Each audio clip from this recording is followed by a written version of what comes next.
my goal around that, and again, a lot of what I do is mind, body, spirit connection. And so a lot of the core principles behind doing this is, obviously we talk about that: modesty, courtesy, integrity, self-control, perseverance, all what we call, the black belt principles, right? Yeah, nice, Ninja Turtle stuff. And but there's a lot of really interesting things that we'll develop in these workshops. So what we do is we do, traditional martial arts. So I'm teaching them kicking, punching. We're learning about alignment with the mind, body, and spirit. We're thinking about how our body moves. I remember when I was a college athlete, I never really thought about how my body moved. All I know is I went and played soccer, and this is what I did in this situation. But to actually think about the body movements, and the martial arts is obviously such a great strengthening tool, a good stress reliever. But one of the main things I really like about it and doing this workshop is energy syncrecy. I'm such a big energy guy. I'm a Reiki practitioner. I do Reiki healing. I do it with athletes and help them recover from injuries, or if they're just looking for better performance, to get more positive energy throughout the body. And one of the things with the martial arts is there's this energy syncrecy that happens, and this emotional mirroring that happens, and you instantly become connected with your teammates, because not only are we kicking and punching the air and then kicking and punching the pads, we do real self-defense. And the whole reason for the self-defense in this workshop is not so they can go around and beat people up. The whole idea is to get their energies aligned and in sync and become emotional mirrors of each other and line up, because that type of energy, when it connects, it brings the whole team together. And so, you're one of the big things that'll always happen in all sports, regardless of your professional, amateur, or college, but it happens a lot in college, is you get cliques. And it's an easy way to break up cliques, right? You know who the cliques are instantly. And once you do this long enough and you get a group of people in front of you, you can easily see where the segmentation is. And so it's an easy way to break that up, and it's an easy way to get them connected. And that's an important part of what I truly believe in leadership, in connection, having that connection with people. If people don't feel that connection, they're not going to want to follow you. Your words aren't going to have substance. So it's a really fun and cool way for that to happen. And they don't even know it's happening. They think they're just having fun karate. Maybe coach put them here, as a stress relief or whatever. We're going to break up practices and just do this fun thing. But there is a lot of underlying development in the team that happens in these workshops, and it's really cool. Well, and I can imagine it, because you just said there that they don't even know it's happening, which is key. Because what's the typical age range you're working with? So it's collegiate athletes, and then transitioning into collegiate athletes. And my new development program is focused on professional. So essentially all ages, but the main core is collegiate athletes. Right. And if you then look at, and those they're at 19, what do you really know just yet? But right. That's still where emotionally, with the emotional mirroring, we still, going into our, early to mid 20s, we throw up, our guard. You're trying to figure out, how much can you reveal? Are you countering, somebody else's social gesture, the status and things like that. But to bring it down, we naturally, we have, what do they call it? The mirroring neurons that we literally, we can't stop it entirely if we wanted to, but we do a good job when we're teenagers, is to automatically empathize with somebody and to want to connect. That's how we're wired. But socially, especially through those years, we get conditioned to not, because you take a pretty good kick in the emotional teeth. So let me ask you this: when you tell these athletes, who no doubt have gone through a good 10 years of teammates bond through misery type thing, and you say, we're going through some emotional mirroring, or however it may be described in the course, what are some of the responses you get from people that? I don't use that language Right. too much. I use some simpler terms, or more or less just talk about some of the underlining goals. So I use the words like connection. They can get that. And obviously, if I sat there and explained emotional mirroring, they would get it. But it's really, I'm like, we'll be there. We'll talk about this is what we're going to be doing today. And the whole point is for you guys to become in sync and connected. And those type of verbiage, they get that because they've been on teams.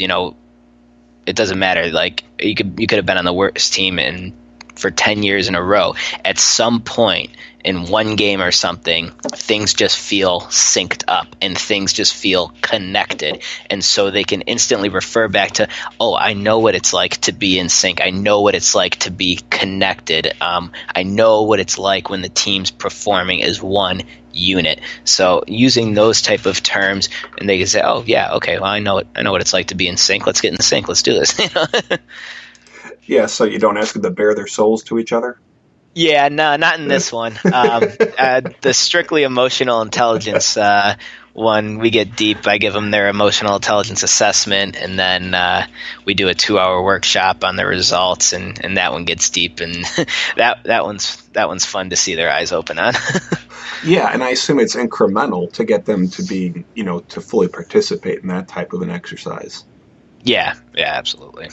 Well, what about career coaching? And I know you also get even into some branding because, again, you've got a lot of things that you're doing here. But how does the career coaching come into play?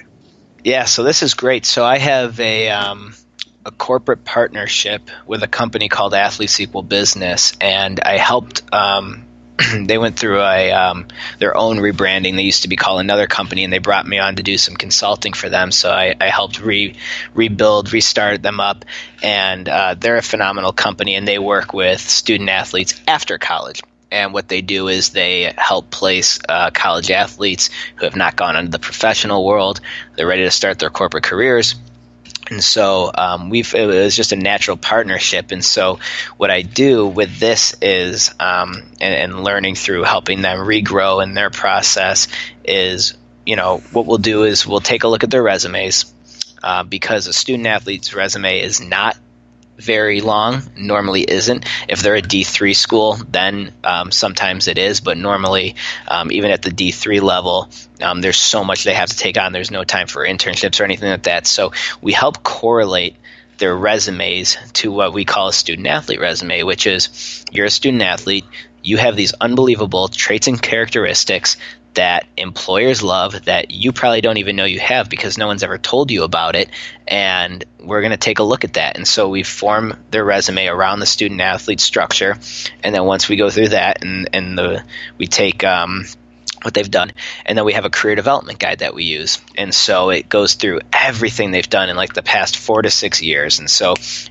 they write down their GPA, their major, their school, their what athlete they played in many different sports. If it was 1, 2, 3, doesn't matter.